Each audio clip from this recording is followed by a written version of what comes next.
बताओ सफाया हो गया, बीजेपी का नहीं हो गया। और जो गर्मी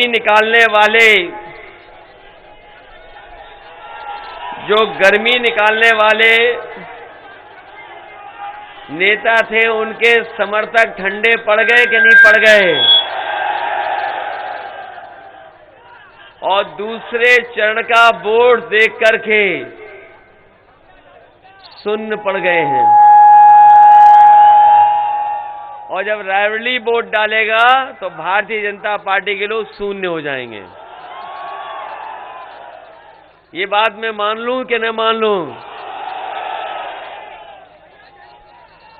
और जो गर्मी निकालने वाले हैं, उनको कल देखा कि नहीं देखा टीवी पे सुबह? उनकी भाप अपने आप निकल गई। अब वो बातें पता नहीं किस बात के लिए कर रहे हैं। और जो कभी कभी धुआं उड़ाते थे, वो धुआं हो गए हैं। हो गए कि नहीं हो गए?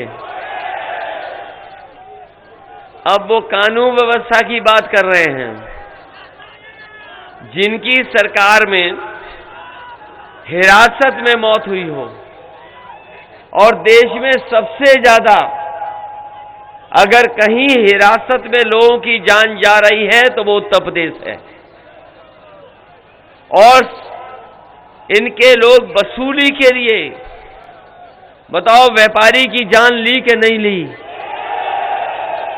आपको याद होगा कि गोरखपुर में एक व्यापारी अपने कारोबार के लिए गया था। वहां पर वसूली के लिए पुलिस ने मार मार करके उसकी जान ले ली। और कहीं पूरे देश में एक आईपीएस फरार नहीं है। इनकी सरकार में आईपीएस फरार है। और जो 25,000 इनामी माफिया, उसके लिए बताओ जौनपुर में पुलिस कप्तान पिच बनवा करके क्रिकेट खिलवा रहे थे कि नहीं खिलवा रहे थे? और एक घटना नहीं, बताइए उन्नाव में न जाने कितनी घटनाएं हो रही हैं जिस पे आरोप था। बताओ, वो मुख्यमंत्री अपने कार्यालय में बुला करके पुलिस से बचाना चाहते थे कि नहीं बचाना चाहते थे? और अगर आज की अखबार पढ़ा होगा, आपने खबर देखी होगी, तो आज भी एक बहन के साथ घटना हुई है। आज सबसे ज्यादा असुरक्षित अगर कहीं हैं बहनें, बेटियां और हमारी माताएं, तो भारतीय जनता पार्टी की सरकार में। हम आपको भरोसा दिलाते हैं कि इनकी सरकार में कानून व्यवस्था बिल्कुल चौपट हो गई। मन मर्जी किया।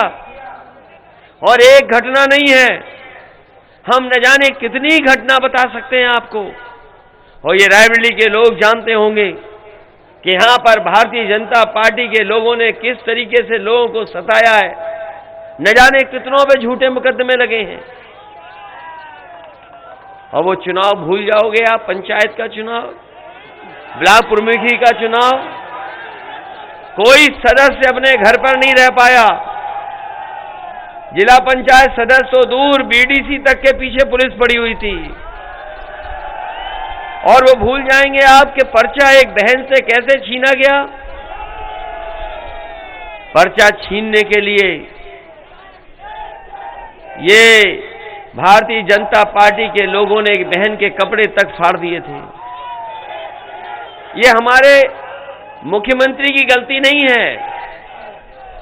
ये जो कानून व्यवस्था इस तरीके से हो गई, ये उनकी गलती नहीं है। जब सुबह उठ करके वो शीशा देखते हैं और उसके बाद पूरे दिन वही चर्चा करते हैं, उन्हें जो शीशे में दिखाई देता है उसके बाद पूरे दिन वही चर्चा करते हैं। बताओ, उत्तर प्रदेश में अगर कोई मुख्यमंत्री बना होगा, इतनी धाराएं रही होंगी क्या किसी पर? ये पहले मुख्यमंत्री जिन पे इतनी धाराएं रही। और सबसे ज्यादा अपराधियों को संरक्षण अगर किसी ने दिया है तो ये भारतीय जनता पार्टी की सरकार ने दिया है। समाजवादी पार्टी तो सुधार ला रही थी, 100 नंबर वाली व्यवस्था लागू की थी समाजवादियों ने, और घटना हो जाए कहीं पर भी, गांव में झगड़ा हो जाए, खेत पे झगड़ा हो जाए, गरीब को कोई परेशान करे तो फोन मिलाकर के पुलिस बुला सकता था, उसे थाने में जाने की जरूरत नहीं थी। ये 100 नंबर की व्यवस्था जब से 112 हुई है, ये भारतीय जनता पार्टी ने पुलिस का भी कबाड़ा कर दिया। ये जो डबल इंजन के लोग दावा करते हैं, बताओ डबल इंजन की सरकार में एक ही चीज डबल हुई है, वो भ्रष्टाचार डबल हुआ है। हुआ डबल के नहीं हुआ?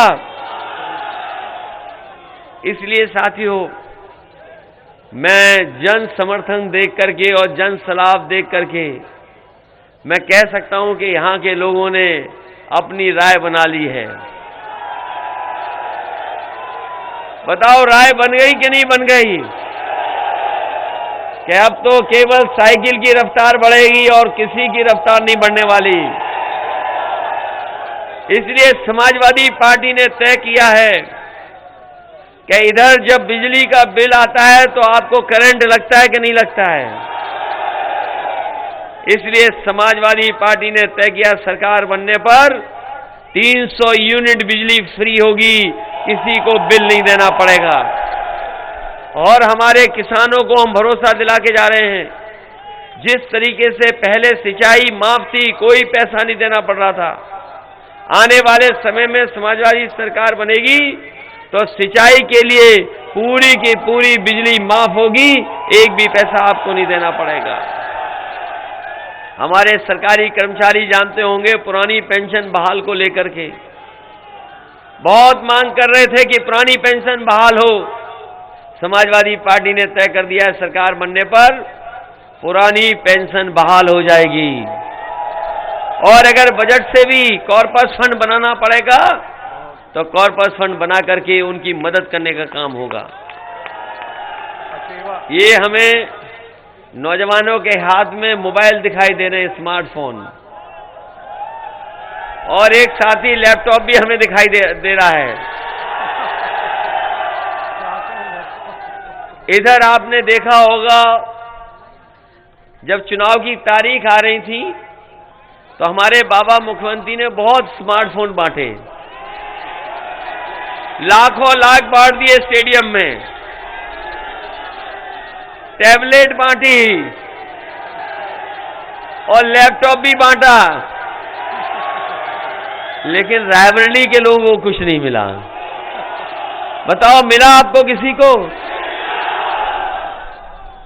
और मिलता भी कैसे? बाबा जी खुद नहीं लैपटॉप चला पाते। अभी तक तो मैं समझता था कि लैपटॉप नहीं चला पाते हैं, लेकिन अभी जानकारी हमें मिली है कि हमारे नौजवान तो चला लेते हैं स्मार्टफोन, और आपको इसीलिए नहीं मिला क्योंकि हमारे बाबा मुख्यमंत्री स्मार्टफोन भी नहीं चला पाते। और उनका प्रिय जानवर जानते हो कौन सा है? गौशाला के नाम पर बताओ कितना पैसा आया। हमारी गाय मां भूखी जान दे रही हैं, भूखी, कोई उन्हें खाने को भूसा नहीं दिया, पता नहीं कहां चला गया बजट। और सड़कों पर बताइए कितने सांड घूम रहे हैं। बताओ सांडों को हटाना चाहते हो, अपनी खेती बचाना चाहते हो कि नहीं बचाना चाहते हो? और खेती करने वाले जानते होंगे कि ये बीजेपी वाले आए थे, कह गए थे हम किसानों की आय दोगुनी कर देंगे। किसान भाइयों बताओ कौन सी पैदावार की आपको कीमत मिल गई? किसी फसल की आपकी आय दोगुनी हुई हो तो बताओ। अगर धान पैदा किया होगा तो धान की लूट हुई कि नहीं हुई? और हमारे अगर किसानों ने गन्ने का भुगतान के लिए कहा होगा तो गन्ने का भुगतान भी नहीं हुआ कहीं भी, और किसी फसल की ये कीमत नहीं दे पाए। और जब किसान को खाद की जरूरत थी तो बताओ खाद किसी को मिल गई? न डीएपी मिली, और अगर किसी को बोरी खाद की मिल भी गई होगी तो उसमें से 5 किलो की चोरी हो गई। ये बोरी में चोरी कर रहे हैं कि नहीं कर रहे हैं? और याद होगा कि नहीं याद है आपको कि यही कह रहे थे कि हवाई चप्पल में चलने वालों को हवाई जहाज पे बैठाएंगे, और डीजल पेट्रोल की कीमत कहां पहुंच गई? पेट्रोल 100 के पार हो गया कि नहीं? ये दोबारा सरकार में आ गए तो देख लेना पेट्रोल 200 रुपए लीटर बिकेगा, 200 रुपए लीटर। इसीलिए समाजवादियों ने तय किया है कि महीने में हमें अगर 1 लीटर या 2 लीटर भी फ्री देना पड़ेगा तो मोटरसाइकिल के लिए फ्री पेट्रोल देने का काम समाजवादी लोग करेंगे।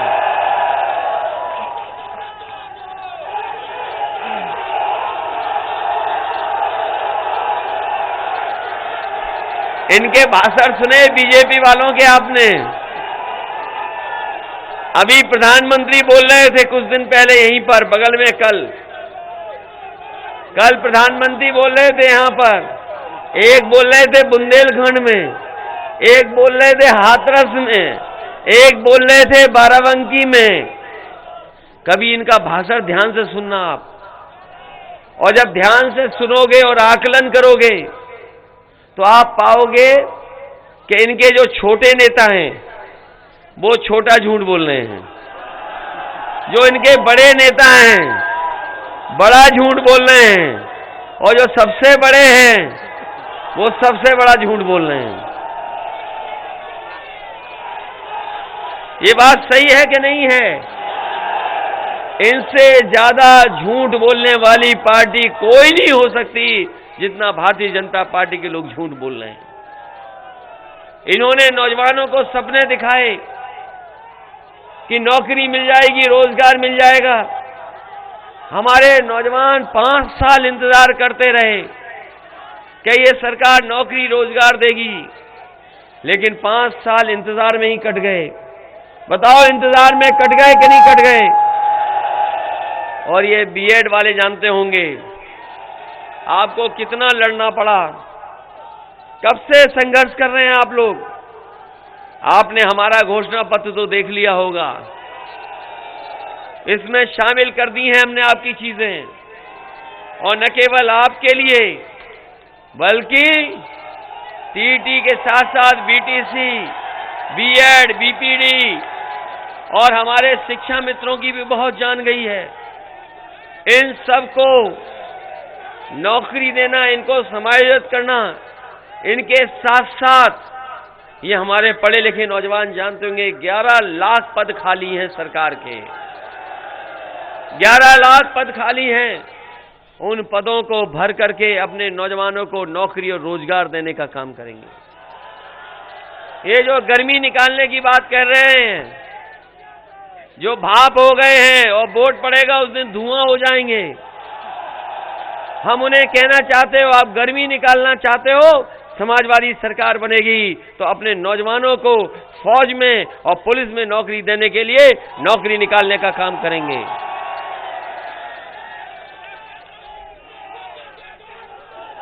इसलिए आज समाजवादी पार्टी के पक्ष में आपसे मैं सहयोग और समर्थन मांगने आया हूं।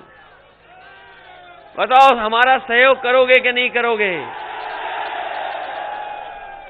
हमारा घोषणा पत्र पढ़ लें, ये हमारा वचन पत्र है, और समाजवादी पार्टी की कथनी और करनी में कभी भेद नहीं पाए होगा। अगर वादा किया तो वो कर करके दिखाया। अगर हमारे सरकार बनी, हम लोगों को अगर मौका मिला, जब पहले भी मौका दिया था, यहां पर एम्स अगर किसी की वजह से बना है तो समाजवादी पार्टी की देन है, जिसने जमीन देकर के एम्स को रायबरेली में बनाने का काम किया। हमें अगर सड़कें बनाने के लिए कहीं से कोई बात आई होगी तो सड़कें बनाने के लिए भी हम लोगों ने कभी विकास को नहीं रोका। बिजली के उत्पादन में भी बहुत काम किया है।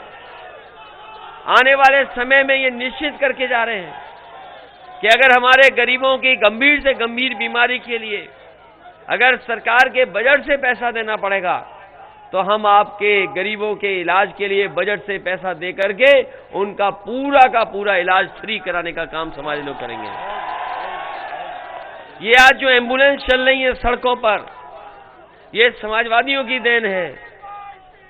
समाजवादी पार्टी की देन थी कि एम्बुलेंस चलाएं, और अगर गांव में गरीब को जरूरत पड़ती तो यही एम्बुलेंस मदद कर रही है। जब से बाबा जी की सरकार आई, ना ड्राइवरों को सुविधा दी, ना एम्बुलेंस बढ़ाई, ना एम्बुलेंस के लिए कोई व्यवस्था की, उस व्यवस्था को भी इन्होंने खराब किया है। हम आपको भरोसा दिला के जा रहे हैं, गरीबों के इलाज के लिए एम्बुलेंस की अगर संख्या बढ़ानी पड़ेगी तो संख्या बढ़ाएंगे, और ड्राइवरों को भी अगर सुविधा देने का मौका मिला तो सुविधा देंगे, जिससे वो भी सम्मान के साथ जीवन जी सके। ये पुलिस की गाड़ियां अगर चल रही सड़कों पर, ये समाजवादियों की देन है। ये कहते हैं कि हम लोग समाजवादी नहीं हैं, हम लोग तमंचावादी हैं। कहते हैं कि तमंचावादियों ने कारखाने लगाए थे तमंचे के। बताओ, हमारे मंच में कोई तमंचावादी दिखाई देता हो तो बता दो। हमारे एक प्रत्याशी सलोन के हैं, पद्मश्री डॉक्टर हैं। बताओ, भारतीय जनता पार्टी किसी पद्मश्री को चुनाव लड़ा रही हो तो बता दो।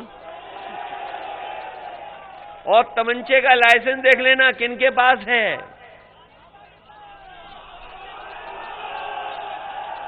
हम पे तो कोई लाइसेंस नहीं है, हम पे तो कोई लाइसेंस नहीं है। अगर किसी पर है तमंचा तो आप जानते होंगे किन पर है तमंचा। लेकिन हम अपने तमाम लोगों को भरोसा दिला के जा रहे हैं कि जिस तरीके से पुलिस के लिए 100 नंबर व्यवस्था दी थी, अगर हमें कानून व्यवस्था को ठीक रखने के लिए 100 नंबर की गाड़ी को बढ़ाना पड़ा, पुलिस के लोगों को और सुविधाएं देनी पड़ी, सुविधाएं देंगे। और वहीं हम ये कहते हैं कि अगर कोई कानून व्यवस्था को और कानून से कोई खिलवाड़ करेगा, उसके खिलाफ सख्त से सख्त कार्रवाई कर करके उसको जेल भेजने का काम होगा। अगर समाजवादी लोग पुलिस को 100 नंबर दे सकते हैं तो आज बदमाश भाग नहीं सकता है। सख्ती भी करनी पड़ेगी तो सख्ती भी करेंगे। लेकिन हम बीजेपी से पूछना चाहते हैं कि आपकी सरकार में तो आईपीएस फरार है। एक आईपीएस पिच बनवा रहा है माफिया के लिए। 25,000 इनामी के तो घुटने पे गोली मार देते हो आप। लेकिन आपकी सरकार में 25,000 इनामी वोट मांग रहा है। ये कौन सी कानून व्यवस्था है? अगर है कानून व्यवस्था तो बताओ कि 25,000 इनामी कैसे वोट मांग रहा है? ये कहां की कानून व्यवस्था है कि 25,000 इनामी वोट मांग सकता है? इसलिए आप लोग बीजेपी के बहकावे में मत आना। बताओ, सावधान हो उस चीज के लिए कि नहीं सावधान आप? और याद रखना, इन्होंने 5 साल जनता के ऊपर महंगाई बढ़ाई है। बताओ, महंगाई बढ़ी है कि नहीं बढ़ी है? ये जो गरीबों को राशन मिल रहा है केवल चुनाव तक मिल रहा है, चुनाव के बाद नहीं मिलेगा। क्योंकि पहले नवंबर तक मिलना था, यूपी का चुनाव आ गया तो इन्होंने कहा मार्च तक मिलेगा। और जो हमारे पत्रकार साथी हैं, पढ़े लिखे हैं, और भी जागरूक लोग होंगे, आप जानकारी कर लेना, दिल्ली के बजट में राशन का पैसा नहीं रखा है। क्योंकि वो जानते हैं कि मार्च में चुनाव खत्म हो जाएगा, मार्च तक तो पैसा है लेकिन मार्च के बाद पैसा नहीं है। मैं अपने गरीबों को बता के जा रहा हूं कि पहले भी समाजवादियों ने दिया था। अगर 5 साल और जब तक समाजवादी सरकार रहेगी, हम अपने गरीबों को राशन देंगे। राशन के साथ साथ अगर हमें सरसों का तेल देना पड़ा खाना बनाने के लिए तो वो भी देंगे। साल में सिलेंडर 2 देंगे। और अपने गरीबों का स्वास्थ्य बेहतर हो जाए तो 1 किलो घी भी उनको देने का काम समाजवादी सरकार में राशन में होगा। ये राशन दे रहे हैं केवल मार्च तक, और समाजवादी लोग राशन देंगे जब तक समाजवादी सरकार होगी हमारे गरीबों को राशन देने का काम होगा। नमक में कांच मिल रहा, नमक पूरे में कांच आ गया, पूरे में। एक बार पूछ लीजिए मिल रहा कि नहीं, आ रहा कि नहीं आ रहा। और इनका जो राशन आ रहा है, जैसे वो खुद है वैसा राशन दे रहे हैं। राशन बताओ, गड़बड़ वाला राशन दे रहे हैं कि नहीं दे रहे हैं? नमक में कांच। और नमक में कांच तो नहीं मिल गया आपको? ये कहां से नमक आ रहा है? कहीं गुजरात से तो नमक नहीं आ रहा। अगर अखबार पढ़ा होगा आपने, बताओ एक व्यापारी 28 बैंकों का पैसा लेके भाग गया कि नहीं भाग गया? और जो पहले पैसा लेके भागे थे बैंकों का, वो कहां के थे? और आज जो पैसा लेकर के भाग गया 28 बैंकों का, वो कहां के हैं? तो बताओ उत्तर प्रदेश को बचाओगे कि नहीं बचाओगे? तो ये उत्तर प्रदेश को बचाने का चुनाव भी है, और उत्तर प्रदेश को बचाने के साथ साथ लोकतंत्र को बचाने का चुनाव है। और बाबा साहब भीमराव अम्बेडकर जी ने जो संविधान दिया उसका भी बचाने का चुनाव है, और उत्तर प्रदेश को बदहाली से खुशहाली में ले जाने का भी चुनाव है। इसलिए आप लोग सब मिलकर के एक एक वोट साइकिल के चुनाव चिन्ह पर डाल देना। बताओ साइकिल की मदद करोगे कि नहीं करोगे? और अपने गांव जाके, घर जाके, मोहल्ले में जाकर के समाजवादियों की मदद करवाओगे कि नहीं करवाओगे? याद है बीजेपी बहुत डोर टू डोर कैंपेन कर रही थी, घर जा जाके कैंपेन कर रही थी, और शहरों में इनके बड़े नेता थूक लगा करके पर्चे बांट रहे थे। अब वो प्रचार बंद हो गया कि नहीं बंद हो गया? वो इसलिए बंद हो गया, जब ये कुछ गांव में और घरों में गए तो लोगों ने इन्हें खाली सिलेंडर दिखा दिए। जिस दिन से खाली सिलेंडर दिखाए हैं तब से इनका डोर टू डोर कैंपेन बंद हो गया है। अब घर घर नहीं जा रही हैं लोग।